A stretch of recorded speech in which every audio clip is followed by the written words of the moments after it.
Hi, I'm Thomas, and this is TABgrab. Today, we're going to be focusing on 2-ball siteswap. Now, this may seem mostly useless. A lot of these patterns are going to be pretty basic. I think 2-ball siteswap is really fun. I love siteswap. I love what 2 balls can kind of illustrate with it. And so, since I haven't really seen a video about it, I decided to run through some of the really basic 2-ball siteswaps I know and go from there. First one we're going to talk about is Siteswap 2. This one is going to be really simple. All it is you're just holding 2 balls. Really exciting, right? Yeah. The basic idea here is that each hand is holding a ball for 2 beats before the pattern repeats itself. This is a period 1 pattern because it only takes 1 number to represent the pattern full. 2. So it's going to go 2, 2, 2, 2, and I keep throwing those 2s with my hands over and over again. Pretty straightforward. The next one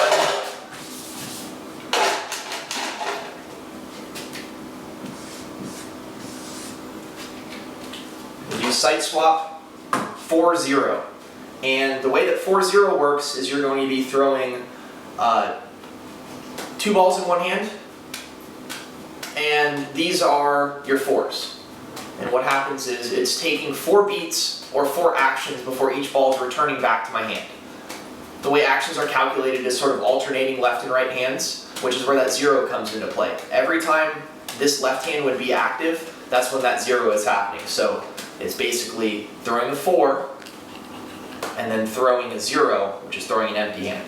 The cool thing about zeros is that you can actually throw ghost balls. And whenever you have a 0 in a pattern, you're going to be able to have a friend, somebody else, just come and throw another object in the pattern wherever that hole might be, and it just creates an empty spot where another ball can be placed in.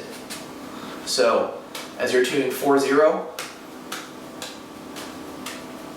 somebody could just put a ball in this hand and you can go into another pattern. Now, one of the things that Siteswap doesn't talk about is what your hands are doing.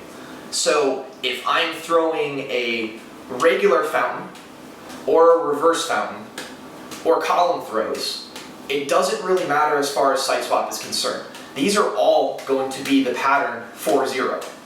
Doesn't matter if I'm doing this, or something like this. It just doesn't matter to the pattern. All that matters is the number of beats or actions before the ball returns to your hand.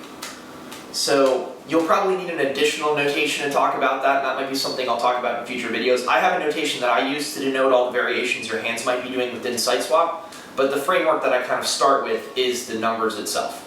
So that's 4-0. You can also do it with your left hand. With all of these, especially important to do them with both hands. Try all the variations with both hands too. You'll be amazed at how bad your left hand is with some of the things. Next pattern we're going to talk about is 3-1. The source of a lot of drama between jugglers and non-jugglers. Because every time somebody walks up to you when you're juggling, they're like, I can juggle 2 balls. And then they do this. This is in fact 3-1.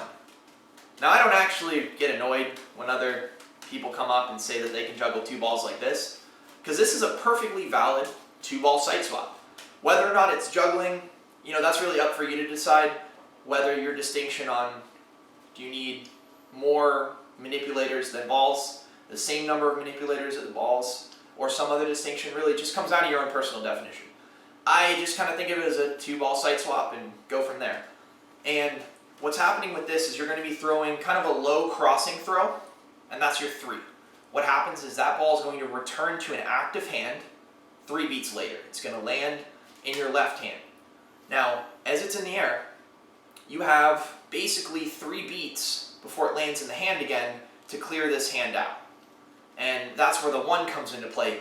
And the way that 1s work is you're just vamping or passing a ball almost as horizontally as possible back and forth between 2 hands. Right?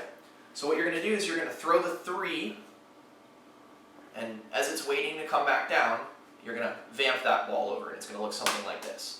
So to kind of start doing this one, if it's not just natural to you already, just throw this ball, vamp this one over, and catch them back in this. Now you're right back in your starting pattern. One of the things I really like about 2 balls is that you're not having to go back into a juggling pattern when you're done. Your baseline or your ground state is pretty much doing nothing.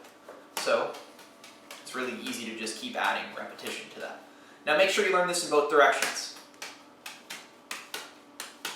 Again, for some reason you may find that your left hand is just not used to doing this motion, but it shouldn't take you too long. Most of these site swaps you should be able to get within 5 or 10 minutes, even if they're unfamiliar to you.